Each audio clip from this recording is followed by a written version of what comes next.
The ledger lay open on the plantation desk, its pages yellowed and warped from years of humidity. But it wasn't the records of cotton harvests or tobacco sales that made the overseer's hand shake as he moved his lantern closer. It was the column he had been told to keep separate, hidden from curious eyes. A column that recorded something nobody spoke about, yet everyone had begun to notice. The entries went back 7 years now, each one more unsettling than the one before. Blue eyes, light hair, pale skin that darkened only a little as the children grew. All born to enslaved women across 3 parishes in Louisiana, each from a different mother, each child looking nothing like their mother, nothing like the fathers on record, nothing like anyone else in the quarters. And the whispers had started, whispers that traveled from plantation to plantation along the Mississippi River, carried by traders and runaway enslaved people, by house servants who overheard the master's worried conversations, by midwives who had delivered these strange children and felt their blood run cold, because someone was fathering these babies, someone moving in secret, leaving no trace except what showed in the faces of infants who should not have existed. Before we go further into Louisiana's darkest secret, make sure you're subscribed to this channel and hit the notification bell so you never miss stories like this. I also want to hear from you. Leave a comment telling me what state or city you're listening from. Now, let's uncover what truly happened in those Louisiana parishes between 1837 and 1844. The mystery would unfold over 7 years, ruin families, take lives, and reveal a truth so cold and calculated that even the most hardened plantation owners would struggle to accept it. But in 1837, when the first of these children was born, no one understood what they were seeing. What began as a single oddity became a pattern so disturbing it shook the foundations of Louisiana's plantation society, exposed the darkest corners of a system built on human bondage, and showed how absolute power could be exercised with total impunity when the law protected the oppressor. Louisiana in the late 1830s was a land of extremes and contradictions.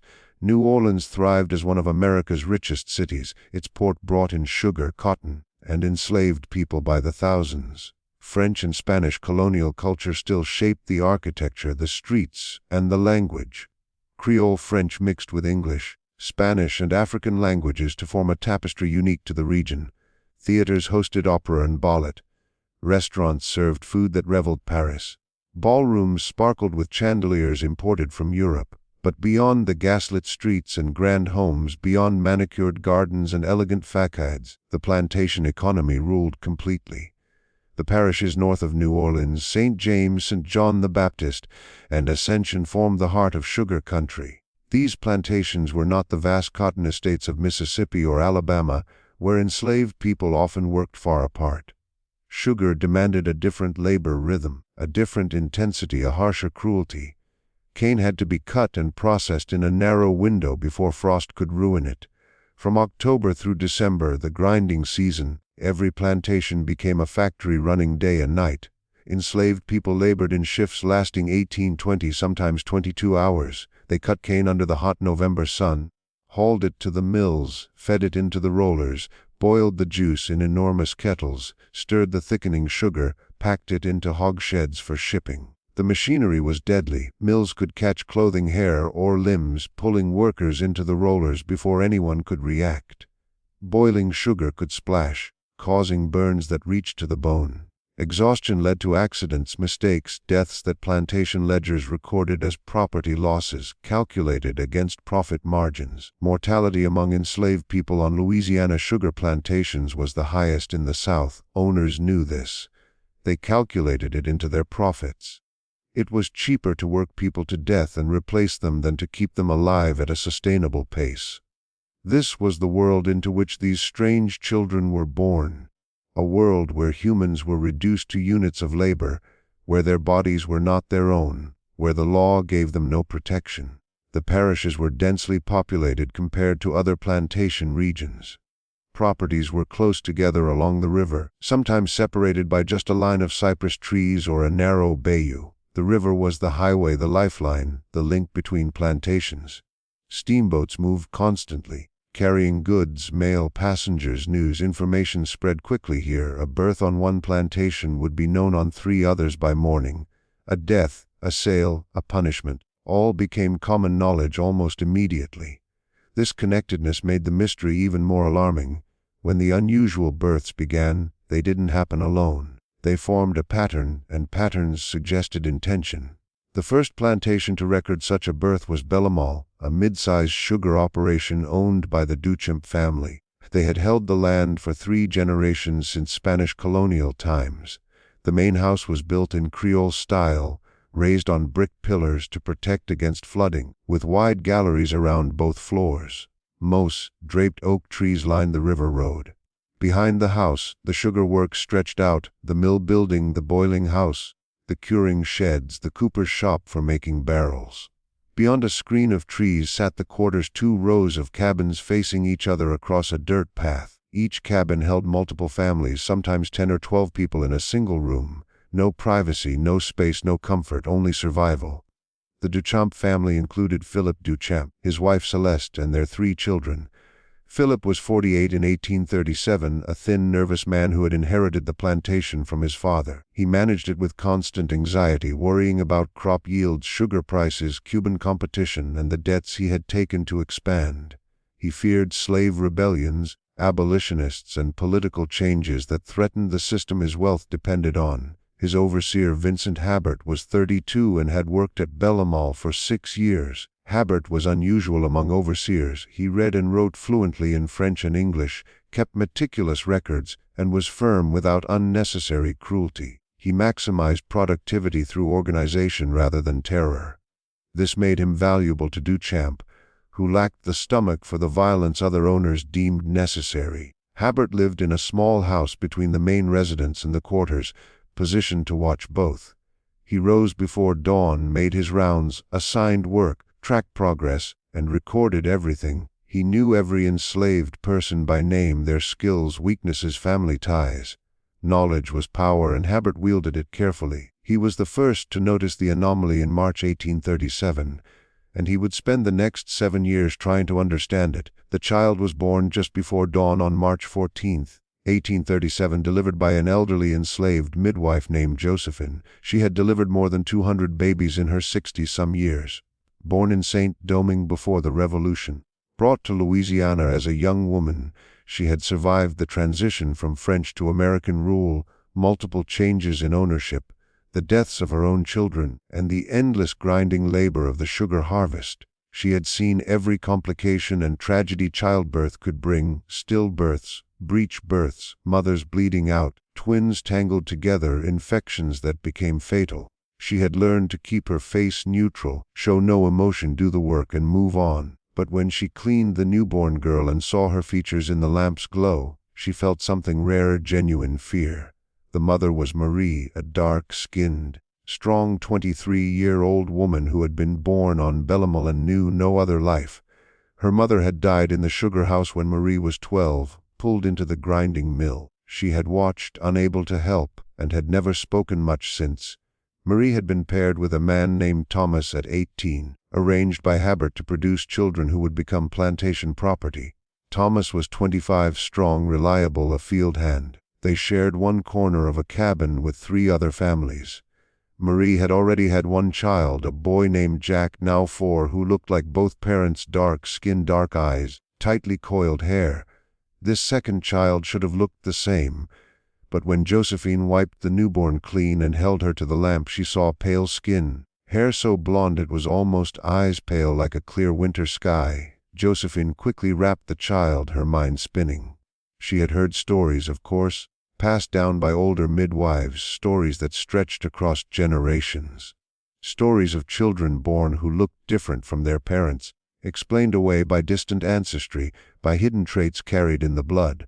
The old women spoke of how African peoples had mingled with Arab traders, with Portuguese sailors, with travelers who moved across the continent over centuries.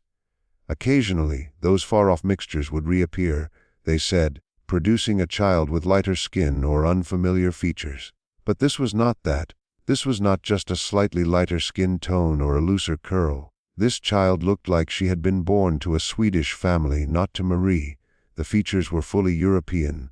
The thin lips, the narrow nose, the sharp bone structure of her face. When Marie saw her daughter, she did not speak. She just stared. Her tiredness was replaced by something else. Maybe recognition, maybe resignation. Her hands trembled as she took the baby, and Josephine watched tears slide down her face. "Does she look like anyone you know?" Josephine asked softly, a question heavier than its words suggested. Marie's silence spoke for her. She held the child close, rocking her gently, and Josephine saw a grief so deep it seemed to fill the small cabin. Thomas came an hour later, returning from the fields where he had worked the night shift during grinding season. He stopped at the doorway, staring at the child, his face blank in shock. "That's not mine. She is yours," Marie whispered. "She is. Look at her, Thomas. Tell me she is not my child. Who was it?"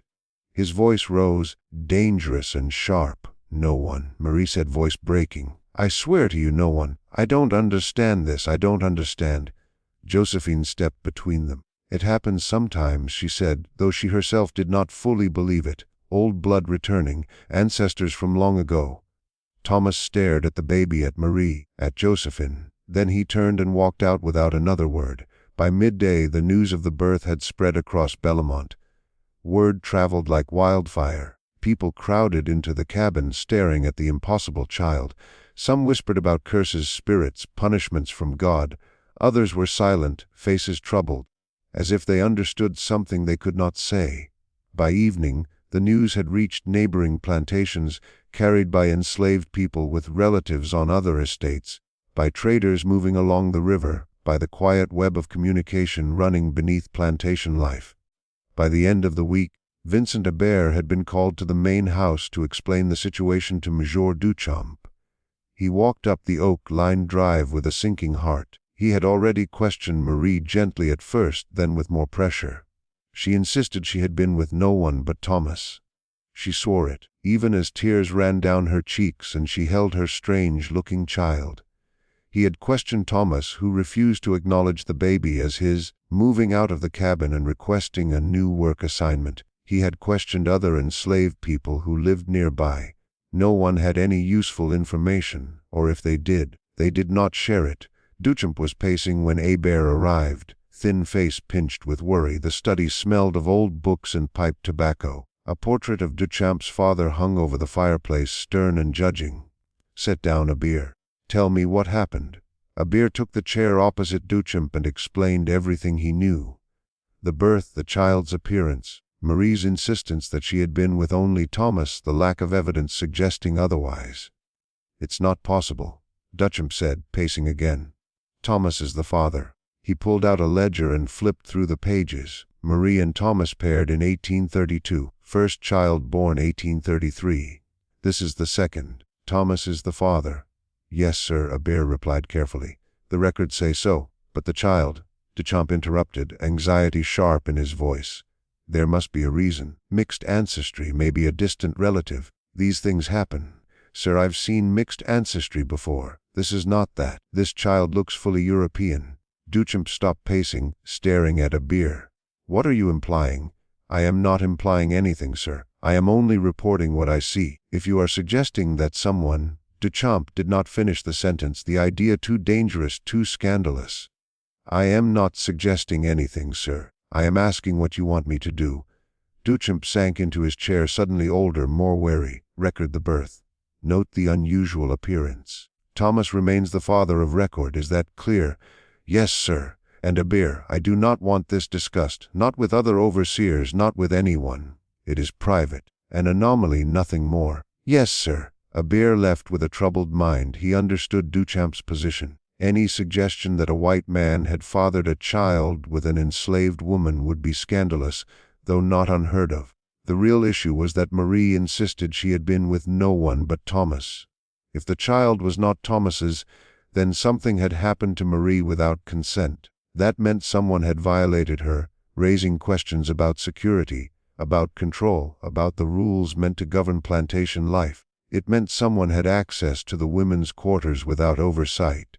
Hebert returned to his house and opened his personal journal, separate from official records. He wrote down everything: the birth, Marie's words, the child's appearance. He dated the entry carefully, March 14, 1837. He did not know this would be the first of many entries documenting something that would consume 7 years of his life. The child was named Claire. Marie tried to care for her, tried to love her, but Claire reminded her constantly of something unexplainable, something she could not escape. Thomas never accepted Claire as his daughter. He avoided Marie, avoided the cabin, avoided even looking at her when they passed. The enslaved community at Belmont was divided. Some felt sympathy for Marie, understanding that something terrible had happened. Others were suspicious, believing she must have been with someone, must have done something to cause this.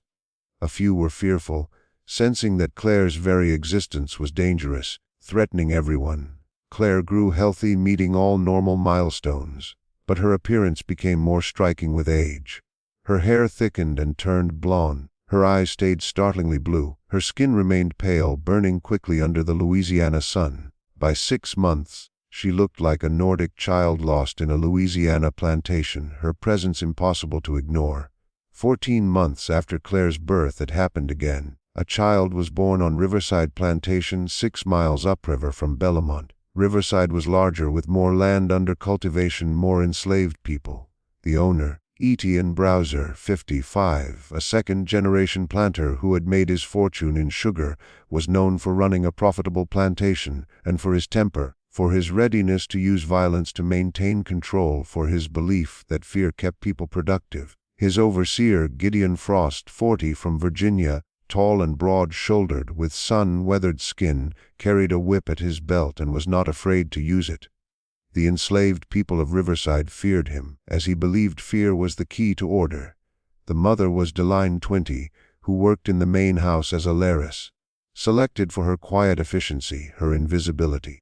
House servants had to master being present but unnoticed, moving through rooms without drawing attention, hearing without appearing to listen.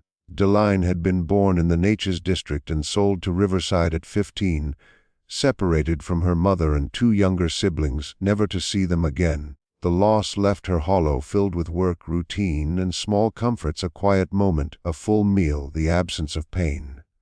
She had been paired with a field hand, Samuel, 22, strong and quiet. They lived together in the quarters, their relationship cordial but distant, 2 people thrown together by circumstance. When Deline discovered she was pregnant, fear mixed with uncertainty filled her. Pregnancy meant vulnerability, meant suffering, meant the possibility of death, but it also carried a tiny, fragile hope. A child would be someone to care for, someone who belonged to her, at least for a short while before the plantation took that child too. The pregnancy went along without serious issues. Deline continued her work in the laundry, carrying water, scrubbing clothes, and hanging them to dry in the sticky, humid air. As her belly grew bigger, the labor became heavier, more exhausting. Still, she said nothing. Complaining brought punishment. She gave birth in May of 1838 with the plantation midwife, a woman named Ruth, attending her. The labor lasted a long time, stretching through the night and into the next day. At last, the baby arrived, a boy, healthy, crying loudly.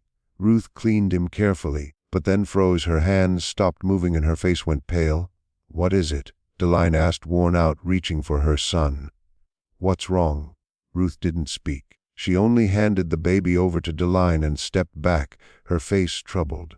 Deline looked down at her child and felt the ground shift beneath her. The baby had pale blonde hair, bright blue eyes, and skin so light it almost seemed see-through. He looked nothing like her, nothing like Samuel. "No," she whispered. "No, this can't be. Who is the father? Samuel?" she said to herself, her voice trembling. "Samuel is the father. I haven't been with anyone else, I swear." "Then how do you explain this child?" Ruth asked. "I can't," Deline said, tears sliding down her cheeks. "I can't explain it." Samuel was brought from the fields to see the baby. His reaction was immediate, cold and sharp. He stared at Deline, at the infant, his face hardening with disbelief. "You've been with someone else," he said flatly. "I haven't, Samuel. I swear." "Don't accuse me. Look at him. That's not my child." "He is. He has to be. I haven't been with anyone else," Deline pleaded. "Then who? Who did this?" Samuel demanded. "I don't know," Deline sobbed. "I really don't know." Samuel left the cabin and did not return. He asked to be moved to a different work crew to a different cabin. He never acknowledged the boy as his son. Word of the birth spread quickly, and Gideon Frost soon arrived. He barged into the cabin where Deline was recovering, staring at the child with shock and anger. "Who's the father?" he demanded. Deline whispered, "That's not Samuel's child. Look at it. I haven't been with anyone else." "You're lying," Frost said sharply. "I am not. I swear on my life, I am not lying," Deline said firmly, though her voice trembled. Frost questioned her for an hour, his tone growing harsher, his threats more direct. Still Deline's story did not waver. She had only been with Samuel. She could not explain the baby's strange features, and she did not understand how it had happened. Eventually Frost gave up. He reported the matter to Browsard, who flew into a rage. He accused Frost of losing control, of letting enslaved people move too freely, of failing in his duties. Frost defended himself, insisting his operation was strict, that no outsider could have come near the quarters unnoticed. The argument went back and forth. Finally, Browsard ordered the birth recorded with Samuel as the official father, no matter the impossibility. The matter was to be closed, never discussed, and quickly forgotten. The baby was named Jing, and like Claire before him, he became a living impossibility, a child who should not exist. When news of Jing's birth reached Belmont, Vincent Hebert felt a chill settle over him. This was not chance, it was not a random genetic quirk. This was something else, something deliberate. A pattern repeating across multiple plantations. He took out his personal journal and made a new entry, carefully noting the date of Jing's birth, the plantation, the mother, and all circumstances. He placed this alongside his notes about Claire's birth and stared at both, searching for connections. Both mothers had worked near the main houses of their plantations. Marie had been called from the fields to help with cleaning during a shortage of house staff at Belmont. Deline worked in the house already, but in the month before her pregnancy she had been given extra duties, night work cleaning, preparing rooms after the family had gone to bed. Hebert felt his pulse quicken. There was a pattern here. It could mean nothing, or it could mean everything. He began asking quietly, carefully. He spoke to traders moving between plantations, listening for gossip about births or unusual happenings. He questioned enslaved people with family connections across properties, noting details from their conversations. He waited, knowing that if his suspicions were correct, it would happen again, and it did. Over the next 2 years, 3 more children were born with the same impossible features. Each time a dark-skinned mother, a father listed who matched her appearance, and a child who looked nothing like either parent. The 3rd child was born at Oakmont in November of 1838. The mother, Isabel, 25, worked as a cook's helper in the main house. Her daughter had blonde hair and blue eyes. Isabel insisted she had only been with her partner Gabriel. No one believed her, but no one could prove otherwise. The 4th child was born at St. Clair in March of 1839. Ters, 19, had been brought to help serve at a dinner party 2 months before her pregnancy. Her son had the same impossible features. Ters's partner Antoine refused to claim the child. The 5th child was born at Magnolia Grove in September of 1839. Pauline, 22, worked in the laundry and had been called to help in the main house. Her baby was a girl, blonde and blue-eyed. Her partner Louis left her after the birth. Vincent Hebert carefully documented each birth. He wrote down the dates, the plantations, the mothers' names, their work assignments. He mapped each location. The plantations were scattered across 3 parishes, all within a 15-mile radius along the Mississippi River. He also noticed something else, something he spent months piecing together, a name that quietly appeared in each case, always in the background: Dr. Marcus Levine. Levine was 42, a respected, unmarried doctor born in Louisiana to a French father and Creole mother. He had studied medicine in Paris for 8 years before returning in 1825. He was skilled, especially with fevers and infections common in Louisiana's humid climate. He was discreet, a favorite of planter families who valued privacy. Levine traveled between plantations treating owners and enslaved people of high value, a skilled worker with a broken bone, a pregnant woman whose child was future property, a house servant whose training mattered. He was tall and thin, with long pale blonde hair and striking blue eyes. He moved gracefully, spoke softly, never lost control. Hebert had met Levine several times. The doctor treated Madame Duchamp for fever, set a broken arm for a field worker, and handled minor injuries. Professional, competent, and oddly cold, Levine made Hebert uneasy, though he couldn't explain why. Now, reviewing his notes, Hebert saw the pattern. Levine had been at or near every plantation before each pregnancy began. He attended a gathering at Bellemont in December 1836, 3 months before Marie conceived. He treated Madame Brossard in February 1838, 3 months before Deline conceived. He delivered a baby at Oakmont in August 1838, 3 months before Isabelle conceived. He treated a worker at St. Clair in December 1838, 3 months before Thérèse conceived. He attended a party at Magnolia Grove in June 1839, 3 months before Pauline conceived. Always present, always in the background, always with access. His hands shook as he traced these connections. He reviewed his notes over and over, checking dates, comparing visits, searching for errors. The pattern held. It was too precise to be coincidence. But suspicion was not proof. He had no witnesses, no confession, only a series of impossible events. He needed to speak with the women. If Levine was responsible, they would know. They might not speak openly, might fear accusing a respected white man, but they would have knowledge. Hebert started with Marie, since she was at his plantation. He found her one afternoon in the fields, working with a hoe, her daughter Claire tied to her back. Claire rested against Marie's shoulder. Claire was now 2 years old, her light blonde hair shining in the sunlight. "Marie," Hebert said softly as he walked closer, "I need to talk with you." Marie lifted her head, her expression careful and closed. "Yes, sir. Is this about Claire, about her father?" Her face hardened at once. "Thomas is her father, sir. That is what the papers say. Marie, I know that isn't true, and I believe you know it as well. I don't understand what you mean, sir. I believe someone harmed you, someone you could not say no to, someone who held power over you."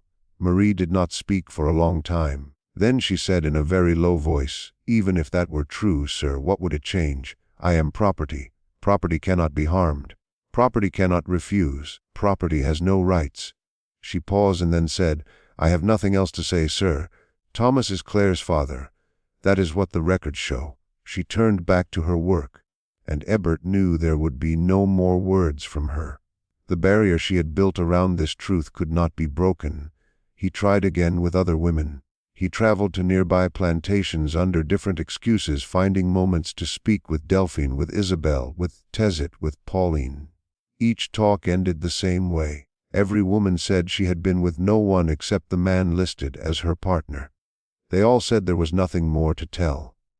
The wall was always there, solid and unmovable. Hebert understood why. These women had no legal voice, no protection, no way to seek justice. If they accused a white man, especially a well-known doctor, they would not be believed. Instead, they would be punished for lying, for causing trouble, for upsetting order. Their children could be sold away. Their lives could grow even harsher than they already were. Silence, weak as it was, remained their only shield. Hebert realized he needed to bring what he had found to someone with greater power, someone who might be able to act. He chose Judge Armand Thibault, a respected man in St. James Parish. Thibault was 60 years old, a lawyer who had been on the bench for 15 years. People said he was fair within the limits of the system, willing to face hard issues, and known for his sharp mind and honesty. Hebert asked for a meeting, and Thibault agreed. They met in Thibault's office at the parish courthouse on a hot afternoon in July 1840. Shelves of law books lined the walls, and papers covered nearly every surface. Thibault sat behind his desk, a large man with gray hair and observant eyes. Hebert presented his information carefully. He showed the judge his map with the plantations marked. He laid out his timeline, showing birth dates and the dates of Dr. Levine's visits. He explained the repeated pattern, the clear links, the unlikelihood of chance. Thibault listened without speaking, his face growing darker as the story continued. When Hebert finished, the judge leaned back and remained silent for a long while. "This is a serious claim," Thibault said at last. "I know, sir. That is why I came to you. Do you have direct proof?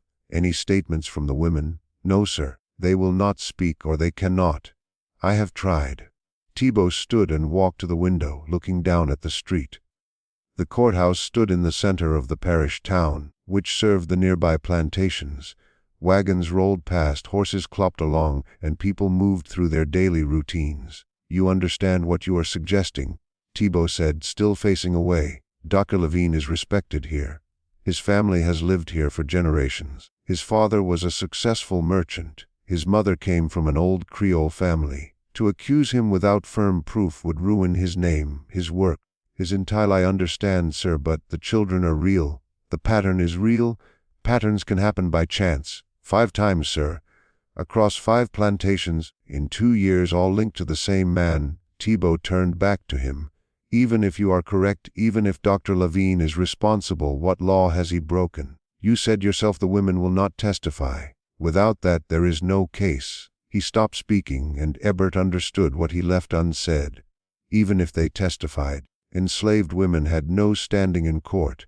Their words would never outweigh those of a white man, especially one held in high regard. The law did not see what happened to them as a crime, so nothing can be done. Ebert asked, bitterness creeping into his voice.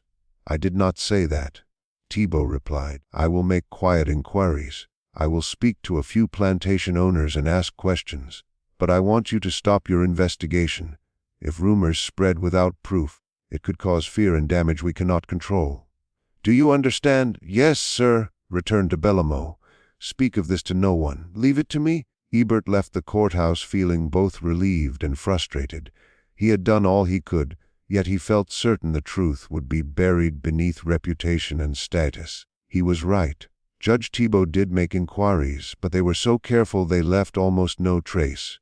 He met privately with 3 plantation owners, leaving no record. He asked general questions about Dr. Levine's visits, about unusual events, about the births of children with striking features. Every response was defensive. The owners saw his questions as threats to their property, their names, and their place in society. They claimed nothing strange had occurred. The children were explained away as rare traits, nothing more. Etienne Brousard of Riverside was especially angry.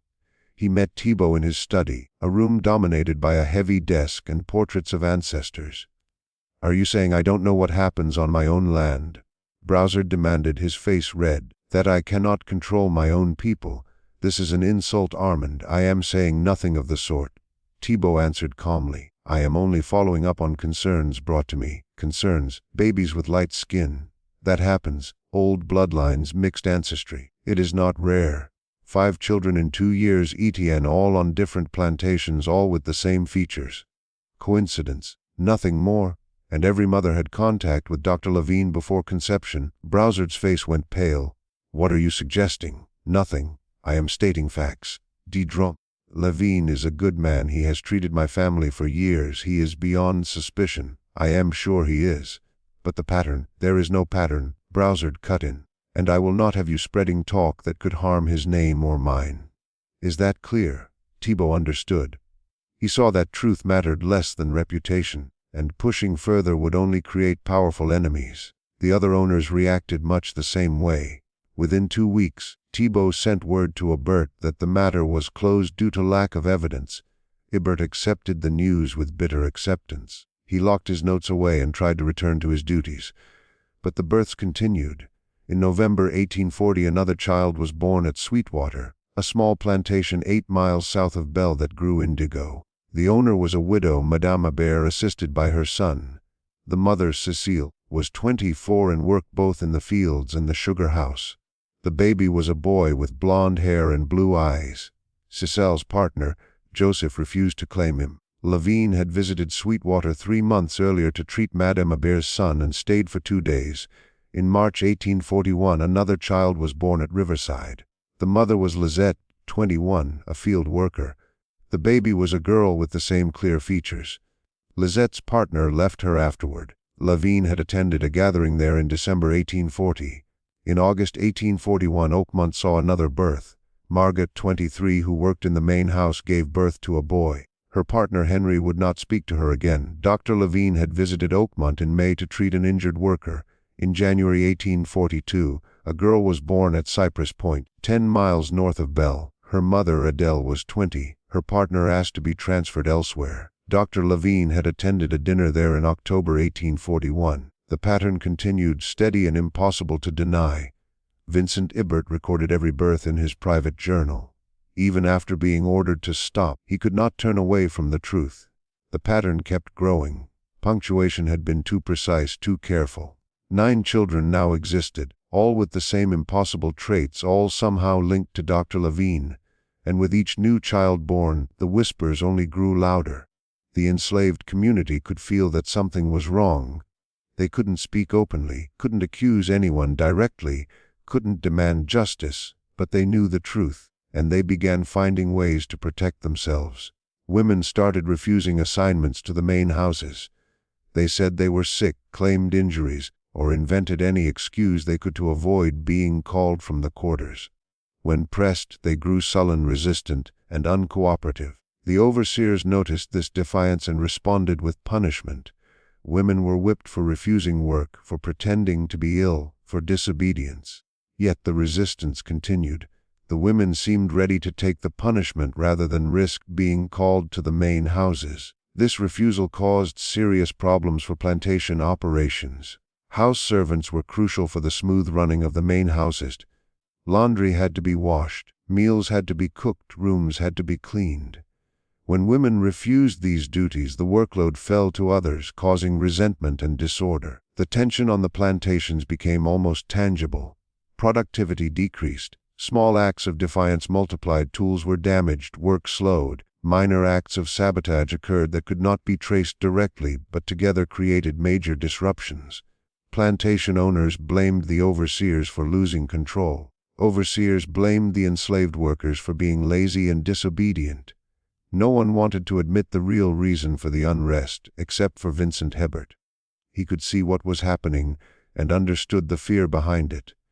The women were protecting themselves in the only way they could, through resistance, even if it meant punishment. And he made a choice that would change everything. Vincent started documenting the births again, but this time he didn't keep it to himself. He shared the information carefully, selectively, with other overseers, with traders, and with anyone who might listen. He made copies of his maps, timelines, and evidence linking Dr. Levine to each incident. He knew it was dangerous. He knew he risked his job, perhaps even his life, but he could no longer remain silent. The pattern was undeniable, the injustice too great, the suffering too deep. The information began to spread slowly at first, and then more rapidly. Overseers compared notes, exchanged stories. Traders carried the news from one plantation to another, from parish to parish. The whispers turned into conversations. The conversations became open discussions. By the summer of 1842, the story had reached every corner of the 3 parishes. People spoke in hushed tones in plantation offices, wrote carefully worded letters between plantation owners, always aware they were touching something dangerous. The plantation owners tried to suppress the news, but it was too late. Too many people knew. The scandal was now entering public knowledge, and inevitably, the story finally reached Dr. Marcus Levine himself. Levine's reaction was unexpected. He did not deny the accusations, he did not flee. He showed no shame, no fear. Instead, he called a meeting in September 1842. He sent formal invitations to the owners of all the affected plantations, asking them to gather at his home on a Thursday evening. He also invited Judge Thibault, several prominent local citizens, and surprisingly, Vincent Hebert. The invitations were polite but firm. Levine wrote that he understood there were questions about certain matters, and he wished to address these questions fully and directly. He asked for the courtesy of a hearing before any further action was taken. The plantation owners were caught off guard. An invitation like this was almost unheard of, but they agreed to attend, curious to hear what Levine might say and how he might defend himself. Vincent Hebert received his invitation with a growing sense of dread. He did not know what Levine had planned, but he feared it would be terrible. The meeting took place on Thursday evening, September 15, 1842. The air was thick, humid, and heavy with the promise of rain. 15 men gathered at Levine's home, a modest but well-kept house on the edge of the parish seat. The building followed American architectural style rather than Creole, with a symmetrical front and a long central hallway. Levine greeted each guest personally, shaking hands, making light conversation, playing the part of a gracious host. He wore a dark suit, his blonde hair neatly combed, blue eyes clear and steady. showing no trace of anxiety. When all had arrived, Levine led them into his parlor, a room with comfortable chairs arranged in a semicircle. A sideboard held decanters of whiskey and brandy, glasses and cigars. He invited the men to help themselves to feel at ease. The atmosphere was surreal. It felt more like a social visit than a confrontation. The men sat in uneasy silence, waiting to hear what the doctor would say. Levine stood calm and composed, a glass of brandy in hand. He took a slow sip before speaking. "Gentlemen," he said, his voice quiet yet clear, "I understand there have been questions about certain births over the past several years. Questions about the children's appearance, their parentage, and my possible involvement." The room was silent. Every eye was fixed on him. "I want to address these questions directly and honestly," Levine continued. "I believe clarity is better than rumor. Truth is better than speculation. So, let me be clear. Yes, I am the father of these children. All of them." Chaos erupted. Men shouted, stood, demanded explanations. Judge Thibault called for order, his voice nearly drowned out by the uproar. Browsard's face turned purple with rage. Duchamp looked ready to collapse. Levine remained calm, sipping his brandy until silence slowly returned. "I understand your shock," Levine said once the room quieted. "But before you judge me, I ask that you hear my reasoning. Everything I have done I did with purpose and with what I believe to be sound logic." "Sound reasoning," Browsard shouted. "You have violated everything." "I have conducted an experiment," Levine interrupted, his voice cutting through the noise. "A scientific experiment with profound implications for our understanding of human heredity and racial characteristics." The room fell silent again, but the silence this time was filled with confusion and horror. Levine walked to a desk and retrieved a leather-bound journal, holding it up for all to see. "For the past 7 years," he said, "I have studied racial inheritance. I wanted to see whether the physical traits we associate with race are fixed, or if they can be changed through selective breeding." He opened the journal, revealing pages of careful notes, diagrams, measurements, and observations. "I theorized that by introducing European genetic material into the African population, I could produce children who showed European features. The children born over these years have confirmed my hypothesis. Regardless of the mother's appearance, my genetic contribution has dominated, producing children with blonde hair, blue eyes, and fair skin." Vincent Hebert felt sick to his stomach. Around him other men shared his reaction, pale faces, clenched jaws, hands gripping chair arms. The casualness with which Levine spoke about human beings, about women, about children, was more horrifying than any anger or argument could have been. "You are talking about human beings," Judge Thibault said, voice trembling. "Not animals, not experimental subjects, human beings?" "Am I?" Levine asked, turning to face him, genuinely curious, as if it were an abstract question. "The law of this state says otherwise," the judge replied. "The law says these women are property. Their children are property." "I have broken no law," Levine said smoothly. "I have used available resources to pursue knowledge." "You have committed rape," Hebert said, his voice heavy, "against women who had no ability to refuse, no way to protect themselves." Levine's expression did not change. "Rape is a crime against persons, Mr. Hebert. These women are not legally persons, they are property. I have done more acts of rape than a farmer commits when breeding livestock. The law is clear on this." The logic was horrifying yet legally sound. In Louisiana in 1842, enslaved people had no legal standing as victims of rape. They were property, and property could not be raped. Law protected owners from theft or harm to their property, not the property itself. Several plantation owners shifted uncomfortably but said nothing. To challenge Levine would be to challenge the entire legal and social system supporting slavery. "Why do this?" Duchamp finally asked, barely above a whisper. "What did you hope to gain?" "Knowledge," Levine replied simply, "understanding. I wanted to show that racial traits are not fixed, that they can be influenced through selective breeding. This knowledge has implications for everything: slavery, colonization, the future of civilization." He walked back to the center of the room, journal still in hand, eyes calm, expression unreadable, as the men absorbed the horror of what they had just heard. "Consider the possibilities," he said, his voice carrying a strange, almost religious intensity. If we can influence racial traits through careful selection, we can change entire populations.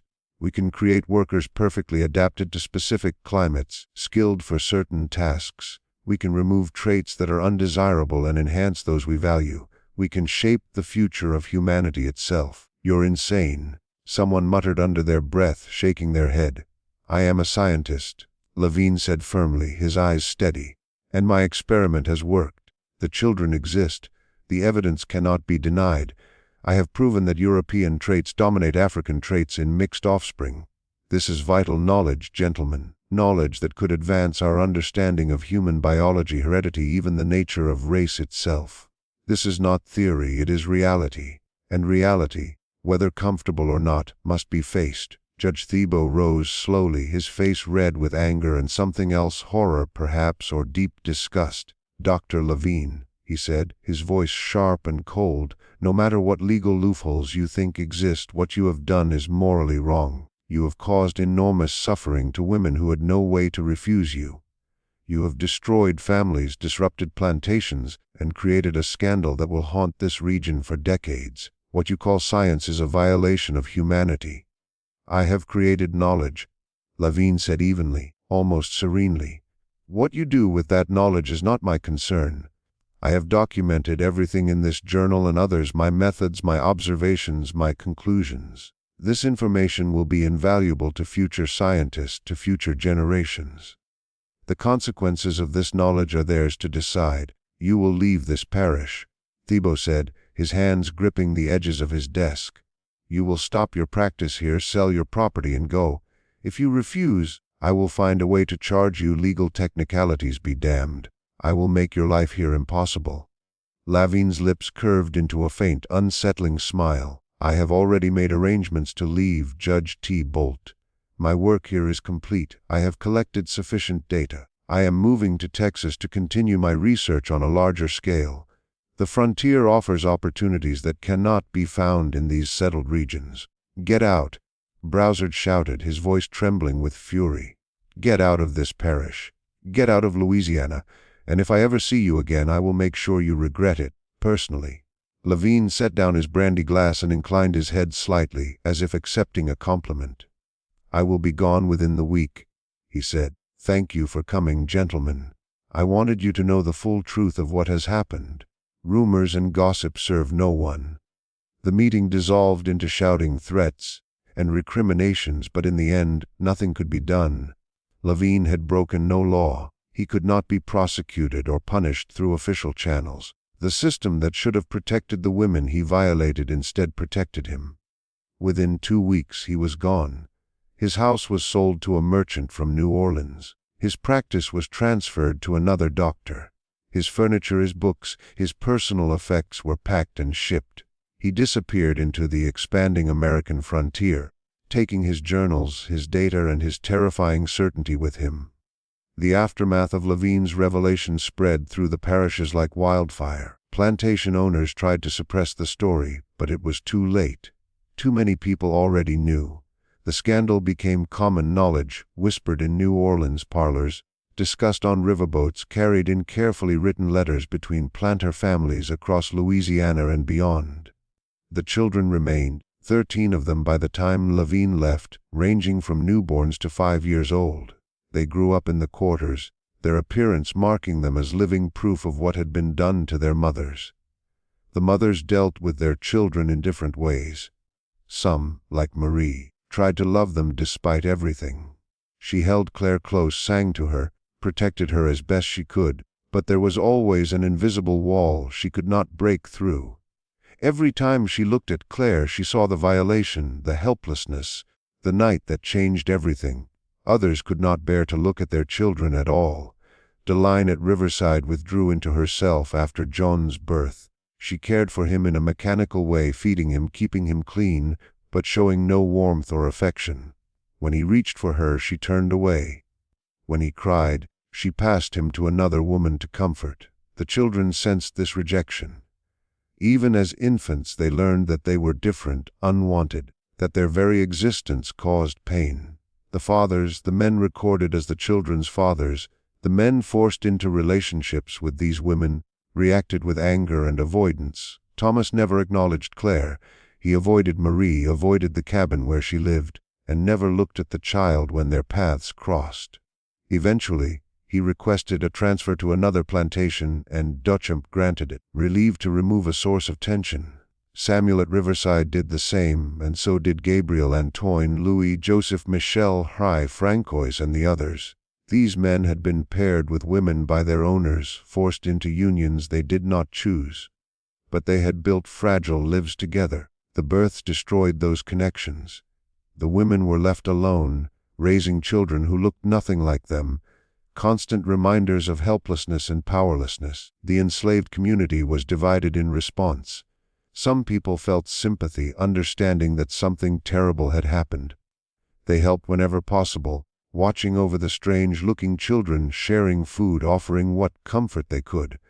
Others were suspicious or hostile, believing the mothers must have invited this or been willing participants. They whispered, spread rumors, and shunned the women. The children grew up in an atmosphere of suspicion and division. They were never fully accepted, never fully rejected, existing in a liminal space within the quarters. As they aged, their differences became more striking. By 5, Claire looked like a Swedish child on a Louisiana plantation, her long blonde hair, startling blue eyes, and pale skin making her stand out like a candle in the dark. All of Levine's children shared this eerie, undeniable beauty. Their appearance made them valuable in cruel ways. Some were sold to traders who dealt in fancy girls, enslaved women with light skin exploited for sexual purposes. Boys were sometimes kept as house servants, their looks deemed suitable for positions where they would be seen by visitors. Levine's experiments had not only violated mothers but created children whose appearance made them objects of exploitation. Vincent Hare remained as overseer at Belmont for 3 more years, but it became increasingly unbearable. Each day he watched Claire grow, saw Marie's suffering, and witnessed the evidence of a crime with no legal name and no hope of justice. In 1845 he resigned and moved to New Orleans, working as a clerk in a shipping office, a lesser-paying job that allowed him to sleep peacefully at night. He brought his journals with him, preserving the careful documentation of everything that had happened. Years later, in 1867, after the Civil War and the abolition of slavery, he donated his journals to a historical society. He explained their contents, why he had kept them, and what they revealed. They documented a crime that had no legal definition, a violation with no name, suffering not recognized by law. They showed how a system treating human beings as property allowed monstrous acts to occur without consequence. He wrote, "I kept these records because I believed that someday someone would want to know the truth, and that truth would matter."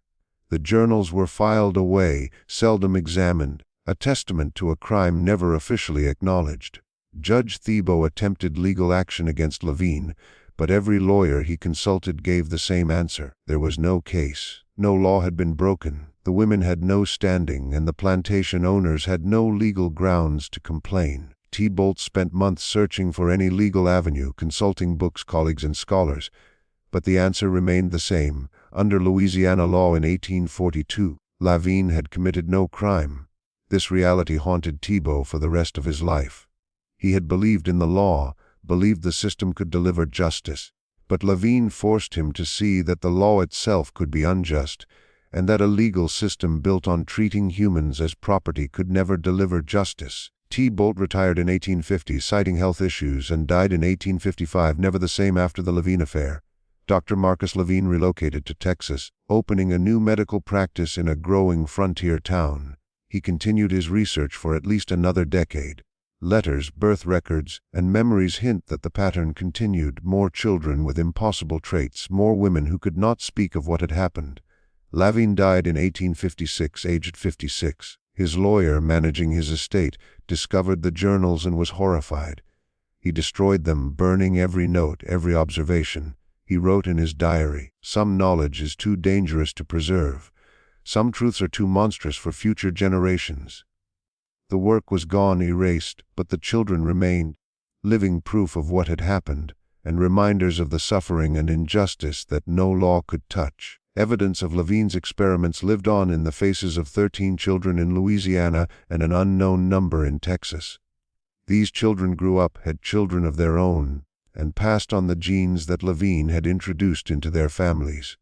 When the Civil War arrived and slavery ended, these children, now grown, faced a different kind of struggle. They looked too white to be easily accepted in black communities, yet too connected by law and heritage to fit into white society. They existed in a liminal space, belonging nowhere. Their very existence was a constant reminder of the horrors that had created them. Some tried to live as white, leaving their families and histories behind, forming new identities in new places. This was possible for those with the lightest skin, the most European features. They blended into white society, married white spouses, and raised children who never knew their true origins. Others stayed in black communities, accepting their outsider status, and built lives despite the suspicion and questions that followed them. They married, had children, created families. Sometimes their children looked like them, with blonde hair, blue eyes, pale skin. Sometimes African features reappeared, producing children who resembled their grandmothers more than their parents. The genetic legacy of Levine's experiments continued across generations. Even today, more than 180 years later, some families in Louisiana occasionally have a blonde-haired, blue-eyed child despite mostly African ancestry. Most do not know the full story of their heritage. The details were hidden, forgotten, or deliberately erased. But the story remains documented in those old ledgers, in Haber's meticulous notes, and in the birth records that reveal an impossible pattern, showing that the horrors of slavery were not only about physical cruelty or economic exploitation. They were also about completely stripping people of their humanity, reducing them to property, to experimental subjects, to things that could be used and harmed without consequence. Louisiana kept discovering those children, kept recording their births, kept noting the impossible pattern. 13 children in 7 years, all with blonde hair and blue eyes, all born to enslaved women with dark features, all fathered by one man who saw them not as human beings but as numbers in an experiment. The system that should have protected their mothers, punished their father, or recognized the crime for what it was, completely failed. In 1842 in Louisiana, enslaved women were not seen as persons, they were property. And property could not be raped, could not be harmed, could not demand justice. That was the real horror. Not the births themselves, but the legal and social system that made them possible and then protected the man responsible. The true horror was a system that allowed a respected doctor to experiment on humans without their consent, to violate women who had no legal recourse, and to create children marked by their origins, and then to walk away free. The children were evidence, but evidence of what? Of a crime that had no name, no recognition, no chance of prosecution. They were living proof that the system worked exactly as designed, to protect the powerful and deny humanity to the powerless. Vincent Heber understood this in his final journal entry, written in 1867 before donating his records to the Historical Society. He wrote, "I have spent 25 years trying to understand what happened in those Louisiana parishes between 1837 and 1844. I have documented the births, traced the pattern, identified the perpetrator, presented the evidence to those with the power to act. And I have learned that sometimes the worst crimes are those that are perfectly legal, that sometimes the deepest injustice is built into the law itself. Dr. Levine committed no crime under Louisiana law. He broke no statute. He violated no rule. He simply used the system as it was made, treating humans as property, as tools, as experimental subjects. The law protected him because it was written to protect men like him. The true crime was not only what Dr. Levine did to those women, though that was monstrous. The real crime was the system that allowed it. The law that gave those women no standing, no rights, no protection. The true crime was slavery itself. I kept these records because I hoped someday the truth would matter. That someday people would want to know what happened, would try to understand how it could happen. I kept these records as a warning, as a reminder, as proof of what happens when we deny the humanity of others, the children born from Dr. Levine's experiments are now adults. They carry the mark of their origins in their faces, their features, in the genes they pass to their own children. They are living reminders of a crime that had no name, a violation with no legal recognition, suffering that was not recognized by law. I hope future generations read these records and understand. I hope they see the truth of what happened and vow never to let it happen again. I hope they build a society where all humans are recognized as persons, where everyone has rights, and where the law protects the vulnerable rather than the powerful. That is my hope. But I am not hopeful because I have seen how easily people deny the humanity of others, how quickly we justify the unjustifiable, how readily we accept systems that benefit us at the expense of others. These records are my testimony. This is what I witnessed. This is what happened. May God have mercy on us all. This story exposes one of the darkest parts of American history, the complete legal vulnerability of enslaved people and the ways power could be abused without consequence. The case of Dr. Marcus Levine and the 13 children born from his experiments shows how a system built on treating some humans as property allowed the most monstrous acts to happen without any legal punishment. What do you think about this case? Do you think other similar stories have been hidden or forgotten in American history? Leave your thoughts below and share your perspective. If this story struck you as disturbing and important, please like this video, share it with someone who values historical truth, and subscribe to our channel for more deep explorations into America's hidden past. Thank you for listening, and I'll see you in the next.